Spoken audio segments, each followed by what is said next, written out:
Happier is brought to you by Progressive Insurance.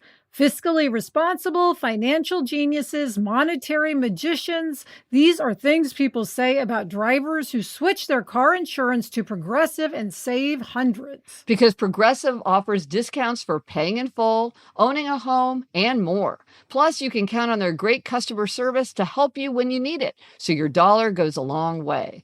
Visit Progressive.com to see if you could save on car insurance. Progressive Casualty Insurance Company and Affiliates. Potential savings will vary. Not available in all states or situations.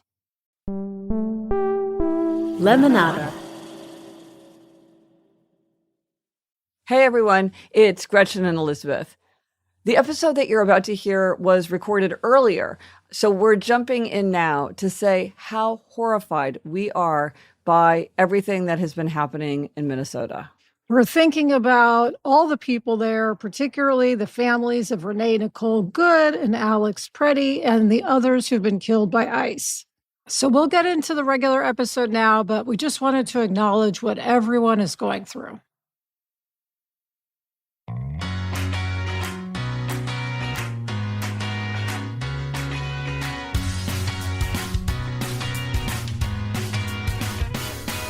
Hello and welcome to More Happier, a podcast where we get happier. Today we're talking about one of the most challenging questions of human nature. Why is it so hard to get ourselves to do the things we want to do? For example, you may get frustrated because you can't get yourself to go to the gym. Your best friend goes consistently. Or maybe you make a to-do list and then you end up refusing to do any of the items on the to-do list. Or maybe you find it easy to keep promises to other people, but you struggle to keep your promises to yourself. In my years of thinking about happiness and human nature, I've realized that many of these issues come down to how we respond to expectations. That insight led to what I call my Four Tendencies framework. This is a personality framework that I came up with that explains a lot of these issues. If this framework is new to you, this episode will give you a clear introduction. And if you already know your tendency, if you're an upholder, obliger, rebel, or questioner, it's a good opportunity to review your tendency, especially as we head into the new year. First, I go over the basics. Then Elizabeth and I discuss listener questions like how you can use your tendency to motivate yourself to exercise, how we can recognize different tendencies in people and even TV characters, and one questioner's surprisingly effective trick for getting himself to follow through. Here it is. I got my first insight into the framework that became the Four Tendencies framework in a very inconspicuous moment of my life. I was having lunch with a friend, and as my sister Elizabeth calls me, I am a little bit of a happiness bully. So I was quizzing my friend about her happiness and her habits. And she said something that set my mind on fire. She said to me, well, the weird thing about me is I know I would be happier if I exercised regularly. And when I was in high school, I was on the track team, and I never missed track practice. So why can't I go running now? And I thought, well, why? It's the same person. It's the same behavior. At one time it was effortless. Now she can't do it. What's the explanation? And I became determined to solve the puzzle of how people sometimes could or couldn't make important changes in their life.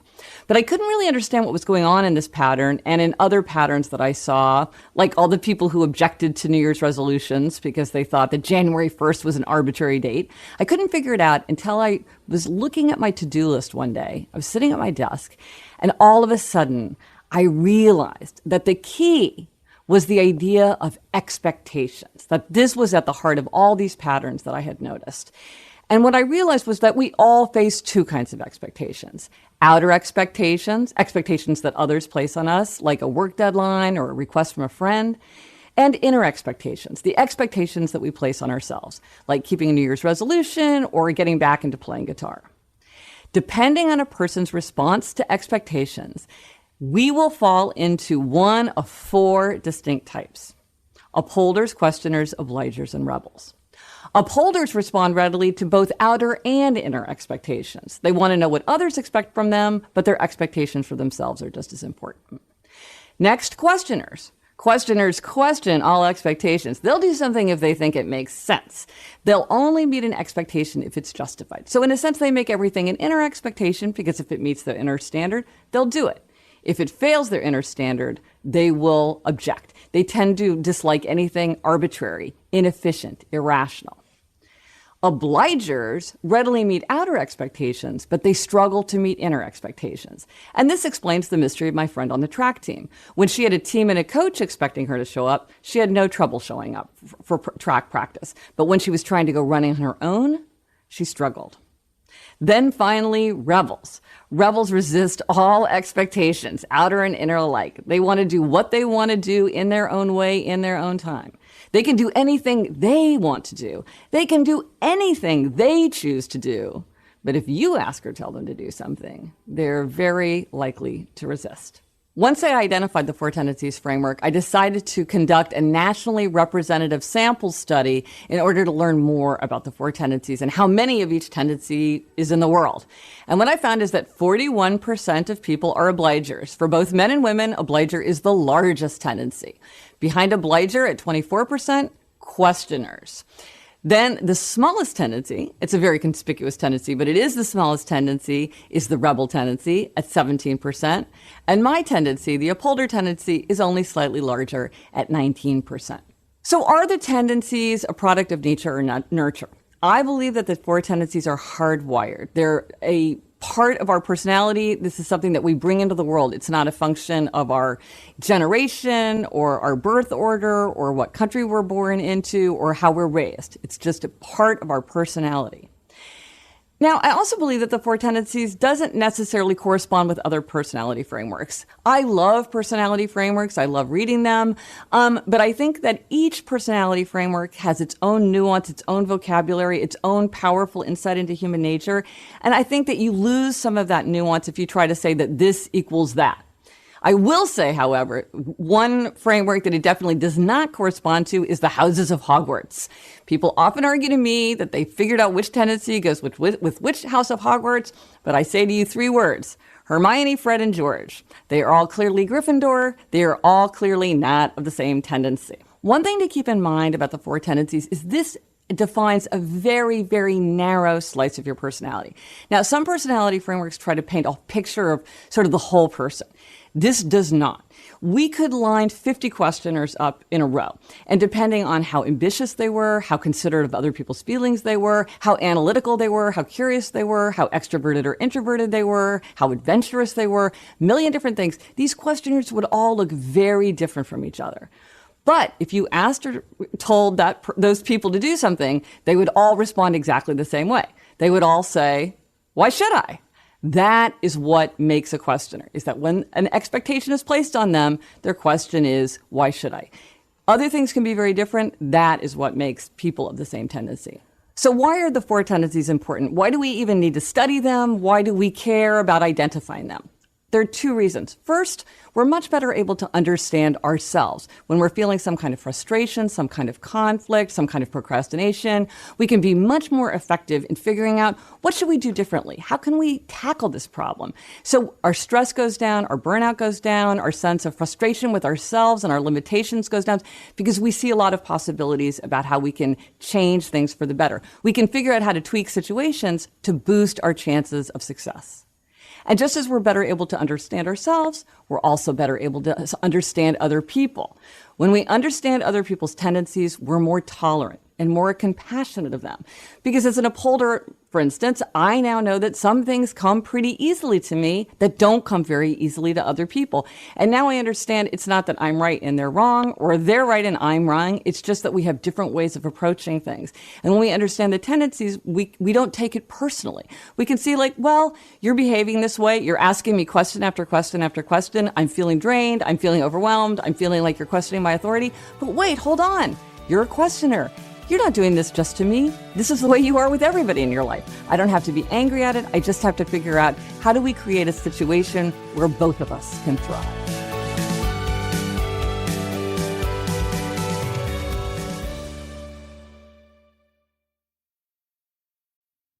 Are you looking for something simple and delicious to add to your wellness routine, especially this time of year when everyone's trying to stay healthy through the winter months?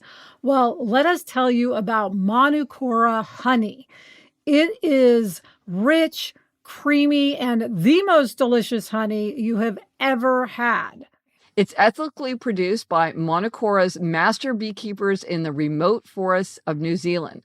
Manuka honey also naturally contains MgO, a rare antibacterial compound that sets it apart from all other honeys.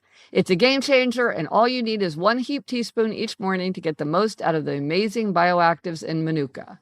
Now it's easier than ever to try Monocora honey. Head to monocora.com/happier to save up to 31% plus $25 worth of free gifts with the starter kit, which comes with an MGO 850 plus Manuka honey jar, 5 honey travel sticks, a wooden spoon, and a guidebook. That's monocora.com/happier to save 31% plus $25 worth of free gifts.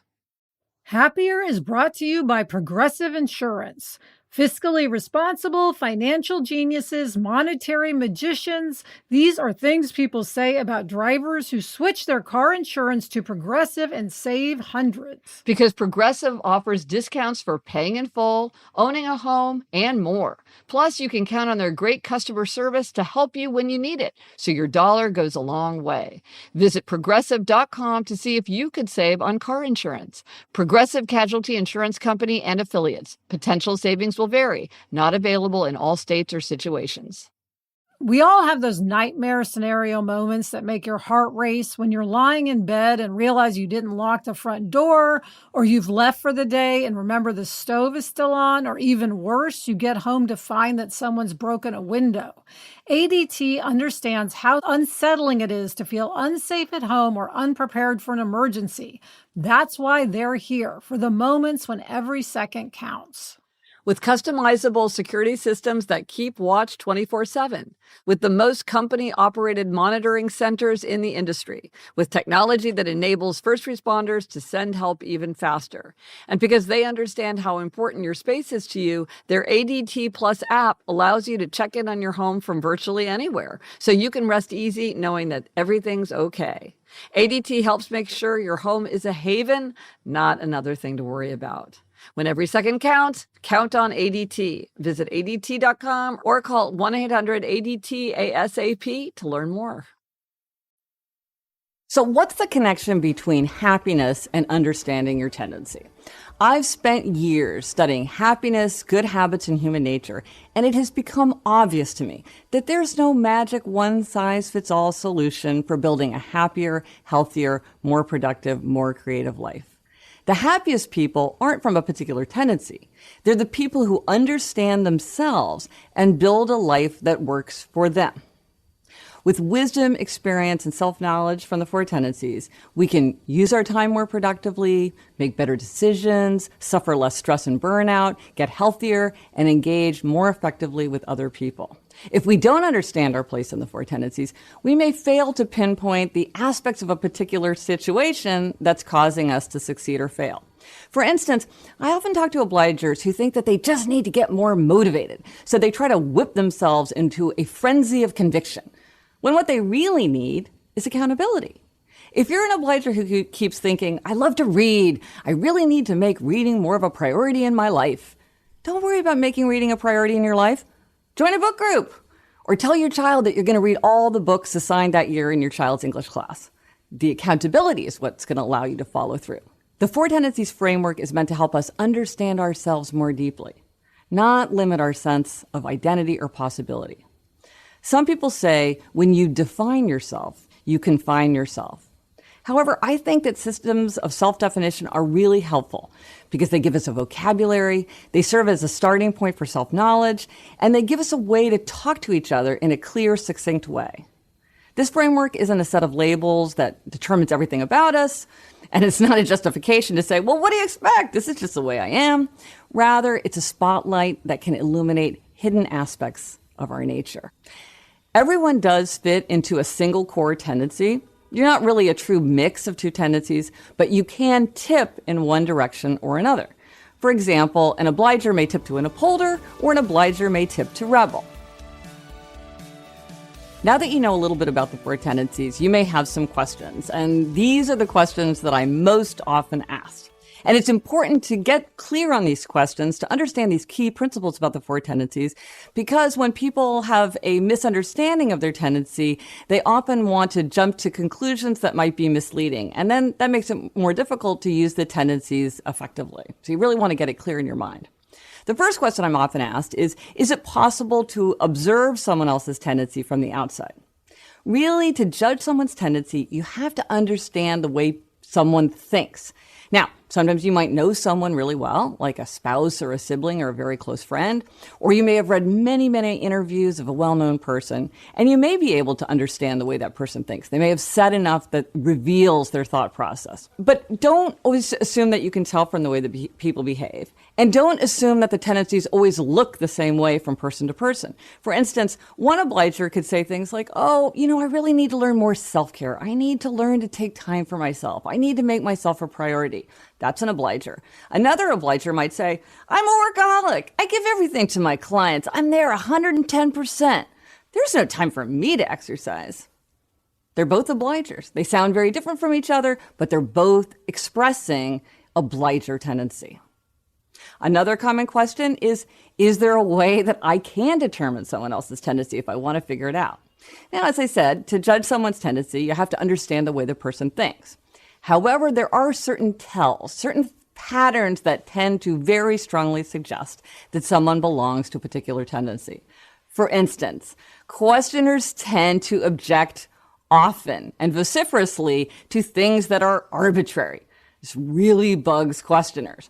Rebels, by contrast, often talk about spontaneity and freedom. That comes up in conversation a lot with them. For instance, you can ask how someone feels about New Year's resolutions as a way to quickly identify their tendency. Upholders often will say that they make and keep New Year's resolutions a lot. They tend to like them.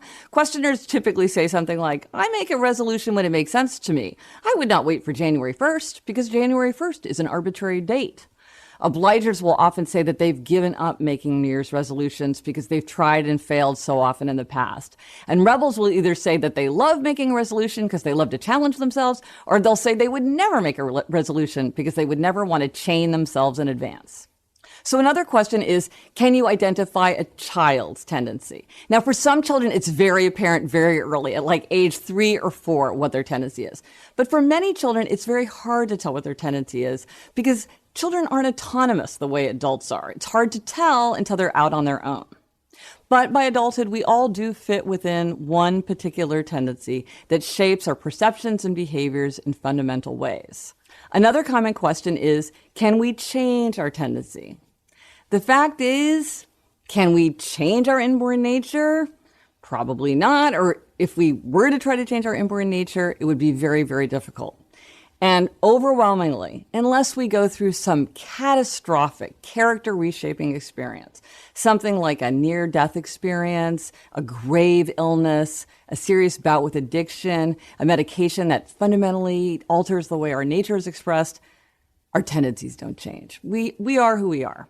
Now, of course, depending on history and circumstance, our tendency might be more or less helpful as we make our way in the world, and our history and circumstance might shape the way we express our tendency. For example, someone in North Korea who's a questioner, well, those questions might get him thrown in jail, while in Silicon Valley, a questioner's question might win her a promotion. Sometimes people wish they belong to a different tendency, and they want to change. The fact is, it's very difficult, if it's even possible, to change our inborn nature. But it's fairly easy to change our circumstances. So if an obliger wishes he acted more like an upholder, the answer isn't to try to change the tendency from obliger to upholder, but rather to create the structures of outer accountability that will allow that obliger to meet inner expectations. Just like an upholder, change circumstances, not yourself. A related question, are the tendencies a product of nature or nurture? I really believe our tendencies are hardwired. They're not the result of parenting style, birth order, religious upbringing, gender, generation, country of origin. They're not tied to extroversion or introversion. They don't change whether we're at home, at work, with friends, and they don't change as we age. These are tendencies that we bring into the world with us. Now, people often ask whether you can be a mix of tendencies. And people often argue that they are a mix of tendencies. They'll tell me, well, I'm an obliger mixed with an upholder. Or my tendency changes depending on where I am or who I'm with. In my observation, not really. People do fall within a core tendency. So if a person says they're a mix of an obliger and upholder, think about it. That means they're an obliger. Nevertheless, people often do tip in the direction of a tendency that overlaps with their own tendency. So, for instance, I'm an upholder, and upholders can tip to questioner. They overlap with questioner, and in that both upholders and questioners readily respond to inner expectations. Upholders also can tip to obliger because obligers and upholders both readily meet outer expectations. I'm still located firmly within a core tendency, but the way that I tip is going to shape the way that my tendency is expressed. A questioner who tips to rebel is going to be a very different person from a questioner who tips to upholder. Both are questioners, but the overlapping tendency will shape that core tendency and the way that it's expressed. And of course, it's also true that no matter what our fundamental tendency, a small part of each of us is upholder, is questioner, is obliger, is rebel. All of us meet an expectation when we don't want to, rather than bear the consequences of ignoring it. All of us may question why we should have to meet an expectation or become annoyed by inefficiency or refuse to do something that seems arbitrary.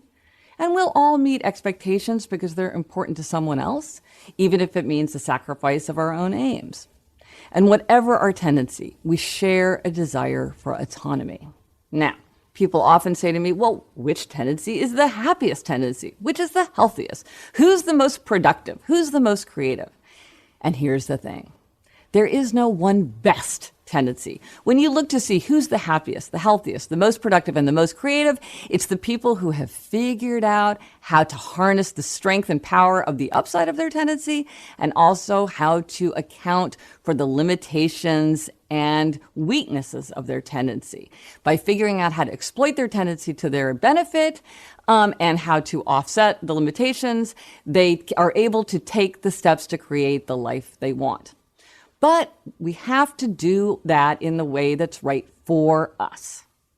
People often assume that the people of a certain tendency look a lot like each other. They're very much alike, and that you can make a lot of assumptions, like all rebels are creative, all obligers are people pleasers, all upholders are type A, all questioners are scientists or journalists. But no, the four tendencies describe just a very narrow aspect of a person's nature. It's important, but it's limited.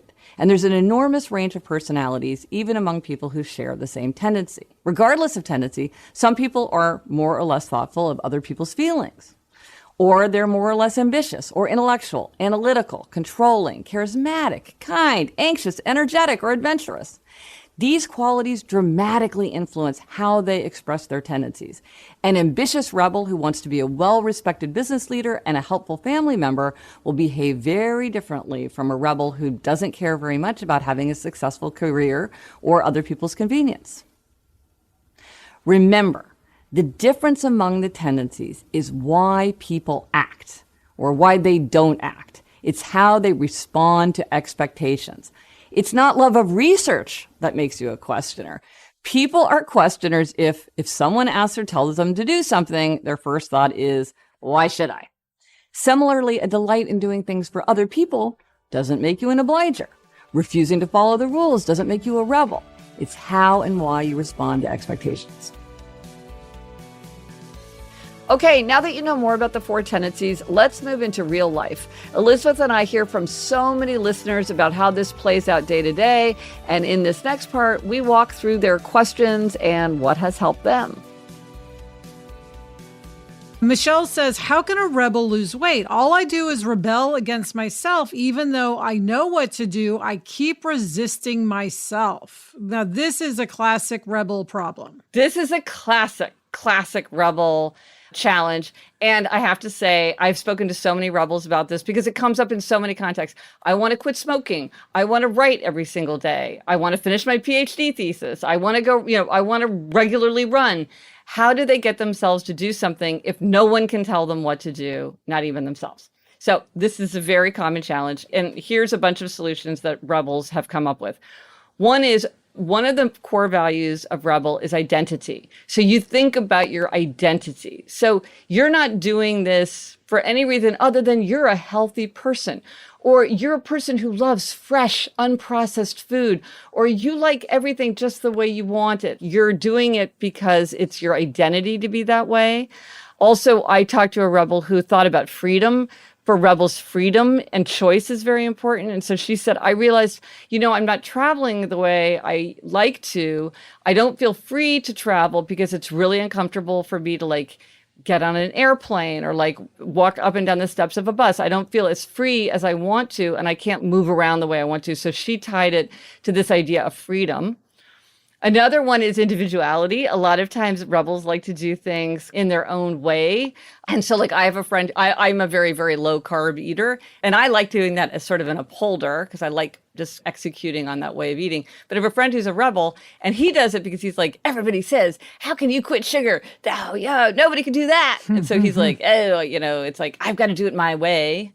Another thing is not feeling controlled. So it's sort of like this idea that big food companies can't push my buttons with their campaigns and their crinkly packages and their bright colors. They can't get in my head and make me do what they want, which is to go out and buy that food. One of the funniest ones, I thought this is hilarious. One Rebel said to me that every single morning she eats one piece of candy. Because it's so obviously not what you're supposed to do to eat candy first thing in the morning. She's like, as long as I've shown myself I'm free to do whatever I want, then the rest of the day I'm like, I choose to eat healthfully because that's what I want. But nobody's making me do it because here I am eating candy in the morning. Yeah, it seems like Michelle just needs to let go of the notion this is something she should do and more just grab this is who she is or something she wants to do.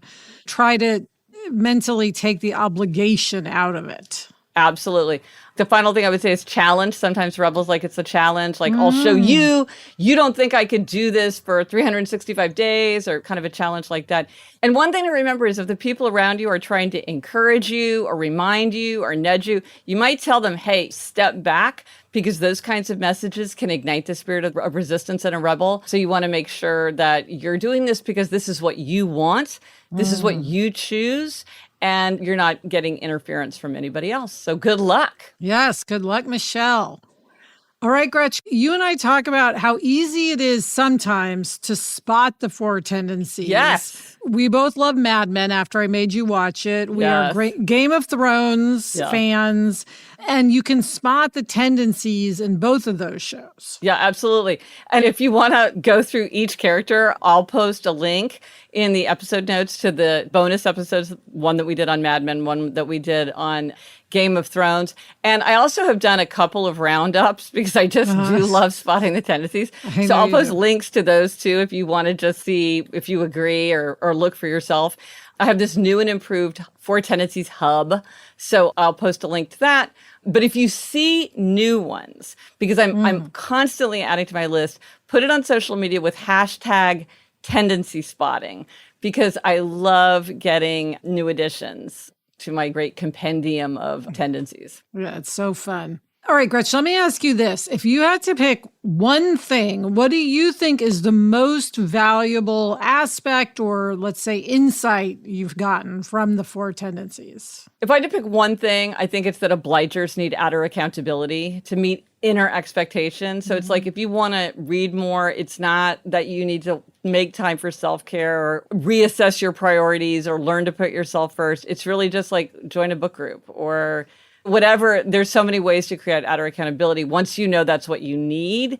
And that seems to be the thing that works for obligers. Yeah, and obligers, we should mention, is the biggest group. Yes, right. So that impacts the most people. I mean, I put this to use today, Gretchen. I wanted to hike this morning, and I knew there's no way I would do it unless I had a friend. So I put out the call last night. I got someone who said, if you go at 7:15, I'll go.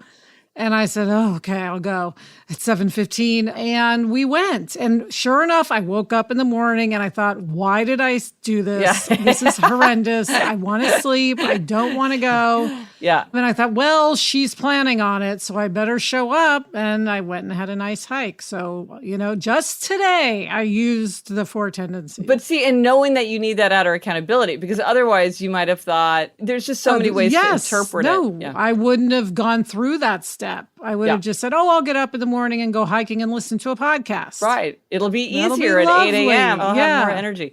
And then related to that is obliger rebellion, which is when obligers meet expectations, and then suddenly they snap, and either they won't do something little and kind of funny, or it's something huge like I'm quitting my job or getting a divorce or ending a 20-year friendship. I mean, we've talked about obliger rebellion a lot. It's a big subject. I think that's been really helpful for a lot of people because it can feel very mysterious. Where did this come from? I feel like I'm acting out of character. I don't understand why I make one comment and this person refuses to speak to me. It doesn't make any sense. It's like, ooh, but if you understand obliger rebellion, it does make sense. And so I feel like that's really helpful. And Gretchen, we heard from so many people about how the Four Tendencies had improved their lives. Yeah. Here's what Shireen said. As an upholder, it has helped me become more empathetic toward others. I have stopped judging people who can't just do what they say they want to do, even though it's important to them. I now know how to communicate better with other tendencies by aligning my conversations in a way that works with their tendency that I've guessed through observation. This has been so important in my marriage to an obliger. I used to think that he thought of others above me until I realized I was an extension of self. Yes. I could ask for things in a way that stressed the importance to me rather than seeing him go above and beyond for other people and reasons I could not understand. Most importantly, learning my tendency has allowed me to stop and ask why I'm doing something and live life more intentionally. It's so easy for me to internalize other people's expectations and live by them without consciously knowing it. The framework has honestly changed my life so much for the better. I mean, this so resonated with me as an upholder, Yes. I have to say. I know this was funny with Kelly. She's like in a group where they talk about it, which I get the biggest kick out of it. She said, I'm an obliger and have a monthly dinner group with 2 other obligers. Our 3 husbands are all questioners, so we commiserate and come up with techniques of how to deal with them. Many times we tell our husbands that they only get to ask a certain number of questions, or that we would appreciate an answer to our question before they reply with another question. Well, this goes back to our thing about questioners don't like to answer questions. We've also worked on rewording our questions to them. Instead of saying, can you buy some milk? We now say, can you stop at the grocery store tonight? We are completely out of milk and I need it for a recipe tomorrow. That helps the questioner husband understand the reason why we need them to stop tonight. When I'm researching something new to both my husband and me, I've learned to include my source links for articles I've read about how I came to those choices. We just finished a house remodel with many decisions on purchases. In choosing a ceiling fan, I listed which features were most important and a few links. Then gave my husband a top 3, and we decided together. I'm married to a question myself. I get it. Carla says, I'm a cybersecurity professor and I have my students take the Four Tendencies quiz so that I can provide more evidence for questioners and calm down when they seem to be challenging things and more support for obligers. I am a rebel and I tell fellow rebels they will have to use identity if taking the class was their idea to begin with, or consequences if it was forced upon them. Sometimes people need the degree because of others. The upholders just do the thing, but are pretty rare. Most students enjoy the insight. Well, that's so great. It's so gratifying to me to hear about people putting these into action and finding benefits from it. I heard of families doing it at Thanksgiving dinner as like a family exercise. Well, and we've heard of many doctors, Gretchen, who use many it. doctors, Always physical hear from therapists, them. nurses, nutritionists. Yeah. Well, and speaking of that, as I said, I had this great new hub at gretchenrubin.com/4tendencies. And there are articles and PDF downloads there about using it at work, using the framework in healthcare, using it with children, with sweethearts. There are interviews there if you want to hear from. I've been interested in how much people like to hear interviews with somebody of a particular tendency. And then, of course, if you want to change a habit, there's information there. Yes. All right, coming up, we have a Four Tendencies hack. But first, this break.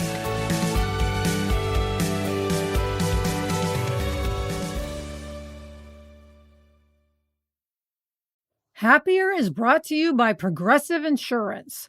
Fiscally responsible, financial geniuses, monetary magicians. These are things people say about drivers who switch their car insurance to Progressive and save hundreds. Because Progressive offers discounts for paying in full, owning a home, and more. Plus, you can count on their great customer service to help you when you need it, so your dollar goes a long way. Visit Progressive.com to see if you could save on car insurance. Progressive Casualty Insurance Company and Affiliates. Potential savings will vary. Not available in all states or situations. Are you a trailblazer, a risk taker, someone with countless tales of epic adventure? Well, I'm not quite there yet, but I'm working on it. Even the boldest among us started small, daring themselves to reach greater goals each day. If you're looking to take on a challenge like that, the Defender is too. It's a vehicle built for those capable of great things, whether you're charting new territory or just escaping the city for the weekend. The Defender, engineered to meet challenges head-on so you can explore with confidence. An icon reimagined, designed for a new generation of explorers. Choose from the Defender 90, 110, or 130, seating up to 8 adventurers. With a tough-tested exterior, a modern and functional interior, and intelligent tech like 3D surround cameras and the Pivi Pro infotainment system, every journey feels limitless. Because like you, the Defender is capable of great things. Build your Defender today at LandRoverUSA.com. Okay, Gretchen, we are back with this week's happiness hack, and it's a Four Tendencies hack. Yeah, so many people have asked me for like a flash evaluation. They want to know someone's tendency, but they either don't feel comfortable asking them to take the quiz, or the people refuse to take the quiz. For example, questioners are like, why should I waste my time taking some quiz? Or rebels are like, I'm not going to take a quiz just because you tell me to. Sometimes they do, but sometimes they don't. And then sometimes it's just not polite. You can't just march over to somebody and be like, hey, would you take this quick quiz? Really wondering why you act the way you act. Please take a quiz. Right. Or you're on a date, or you're at a cocktail party or something. So people have said, is there a quick informal method? So there's a whole flash evaluation, again, on that hub that I was just talking about. So if you want the whole thing, you can get the PDF there. But here I'll just mention 2 of, I think, the most helpful questions. And what you got to keep in mind is that you're not looking for a specific answer, though there are a few words that are often like really strong signals. You're trying to listen for their rationale. How are they thinking about this question? Because you can listen for their justifications and their arguments. Then you will start to see the tendency. You see how they're thinking about the question. But I will say, because the tendencies overlap, sometimes people of 2 tendencies might answer the same way. That's why you often need to ask a couple of questions so that you can really get it down from that 2. It's pretty easy usually to narrow it down to 2. It's harder to do for 4. Also, if you're trying to figure out someone's tendency, just on the numbers basis, the biggest tendency is obliger. The second biggest tendency is questioner. So if you're thinking questioner or obliger, that's kind of where the numbers fall. So that's also something to think about. So what are the questions that you ask? Okay. So the first question, and the wording is important, right? I've worked very carefully on the wording. It's, how do you feel about New Year's resolutions? It's not, do you keep New Year's resolutions? Right. It's, how do you feel about New Year's resolutions? Because upholders will express a lot of enjoyment. They like them. Maybe they make resolutions at other times, but they kind of like the idea of New Year's resolutions. They'll be positive. Questioners might say that they make resolutions, but they will often say things like, January 1st is an arbitrary date, or it wouldn't be efficient for me to wait until a specific day to start my resolutions. So they're talking about justifications and like things not being arbitrary. Obligers will often say they don't like the idea of New Year's resolutions, that they feel discouraged. They might often say things like, I used to make them, but I don't anymore because I've so often let myself down. Or if they say they do keep them, they might say, well, but often I can't keep them. So they have a very sort of ambivalent or negative feeling about New Year's resolutions. And then rebels are just like, yeah, I don't do that. Yeah. Unless they do it in sort of a challenge, like somebody thought I couldn't go an entire year without drinking alcohol. And I said, I'll show you. So that is kind of like a rebel way of thinking about it. There's a very strong challenge, a very strong, I'll show you. But in general, rebels find it fun or they enjoy the challenge. But typically, they don't make those kinds of Right. resolutions because they don't bind themselves. Yeah, they don't want to be confined by a resolution. Right. They want to be spontaneous. They want to do what they want to do when they want to do it. And Gretch, give us an example of one of the other questions. Okay. This one's kind of funny. So you say to the person, imagine you and I are in a coffee shop and there's no one around and we're sort of in the back room and there's a sign on the wall that says no cell phones. And I pull out my cell phone and I start using it. How would you feel about that? So upholders would be like, I would feel very uncomfortable. They don't like that. There's a sign, you're doing it, don't do it. Questioners would sort of analyze it. They'd be like, well, does it make sense? Is there any reason? Like if we were in a hospital and it would interfere with equipment, that would be one thing. But if this rule just doesn't make any sense, where there's no harm, I wouldn't bother them to see somebody breaking that rule. So it's all about like, well, what's the justification for the rule? Obligers might say they'd feel uncomfortable, but they might point to sort of others, like, well, other people get annoyed if you're in a coffee shop on your cell phone, or somebody might reprimand you for using a phone when it's against the rules. So it's like those outer expectations have to be taken into consideration. And rebels would be like, oh, they don't care. They don't care. If you want to use your phone, use your phone. They might even get a kick out of you breaking the rule, but they certainly would have no objection to use it. The fact that there's a sign on the wall for something like that, no, they don't care. Yeah, I would say for me, an obliger, for sure, I'd be like, oh, I'm going to get in trouble. That 100%. I would be worried about getting in trouble. So I fall into this. And as an upholder, I'm like, even if I knew I weren't going to get in trouble, it would just bother me. Totally. There's a rule here. So again, if you want the whole evaluation, you can go to GretchenRubin.com/Four Tendencies, and it's on the hub. And Elizabeth, we got a great Four Tendencies tip from the listener, Joe. And he said that he's a questioner who tips to rebel, but maybe he's actually a rebel. Let's see. He says, I'm a longtime reader, listener, and follower of yours. I'm a questioner who tips to rebel and have been noticing what strategies I can successfully employ to get myself to do things, especially things I don't really want to do. 1, do something at the, quote, wrong time. I often resist doing something at the appropriate or expected time and can end up doing it at the last minute, which isn't ideal for obvious reasons. If I do something extremely preemptively, it somehow seems very subversive and satisfying. Other times, I might do something optional at the wrong or unexpected time, like cleaning the bathroom just before bed when others in the family are relaxing. Love it. 2, mise en place. I tell myself I don't have to do X. I'm not actually doing X. I'm just assembling the items for when I decide to do X. This reduces friction and makes it seem more doable, and before I know it, I have finished the task. 3, what I don't want to happen. A light bulb went off when I reread The Happiness Project and got to the part of your definition about reducing drags on your happiness.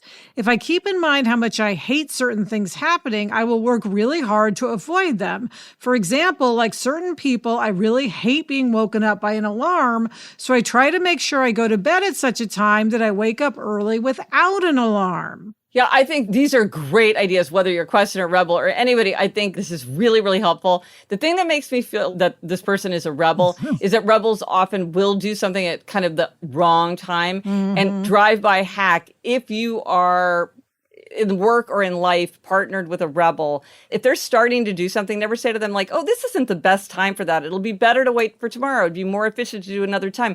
Let them do things in their own time. Never tell them to wait for a better time, because if they're choosing to do it now, step out of the way. Yes. I love the idea of cleaning the bathroom before bed. There's just something funny about it. It is. Well, maybe it's also that kind of gamification that appeals to people as well.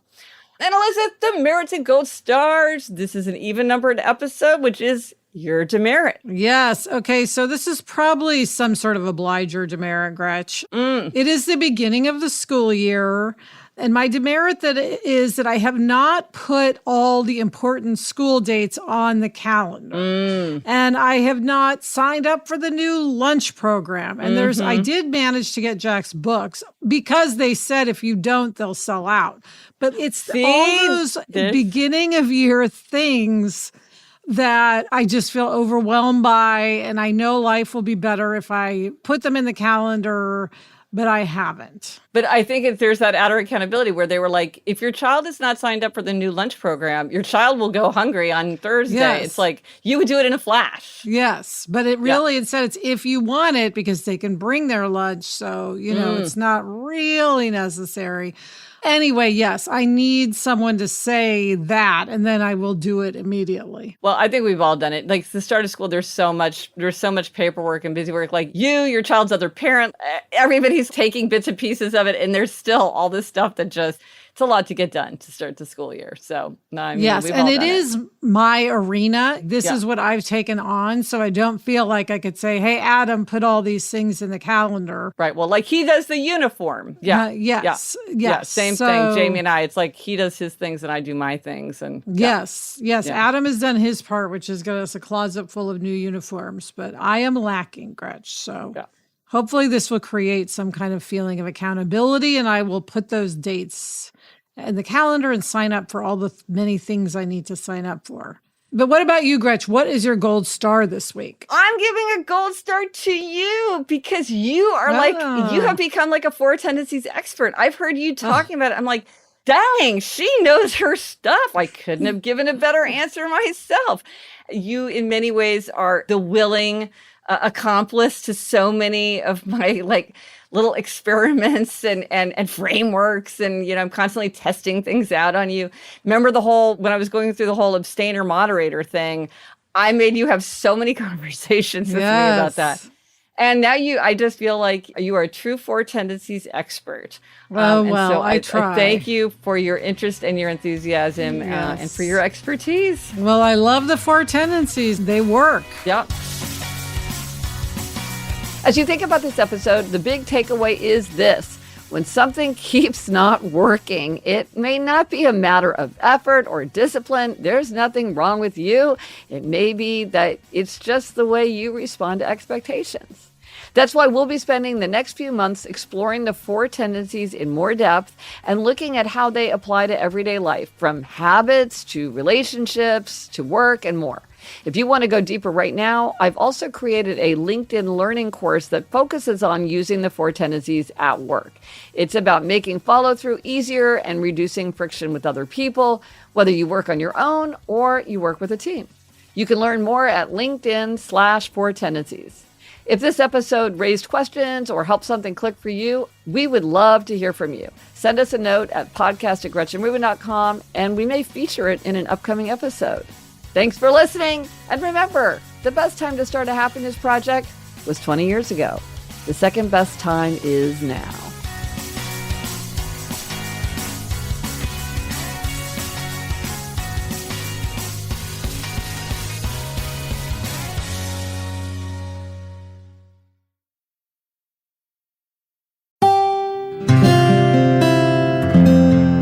From the Onward Project. Happier is brought to you by Progressive Insurance. Fiscally responsible, financial geniuses, monetary magicians. These are things people say about drivers who switch their car insurance to Progressive and save hundreds. Because Progressive offers discounts for paying in full, owning a home, and more. Plus, you can count on their great customer service to help you when you need it, so your dollar goes a long way. Visit Progressive.com to see if you could save on car insurance.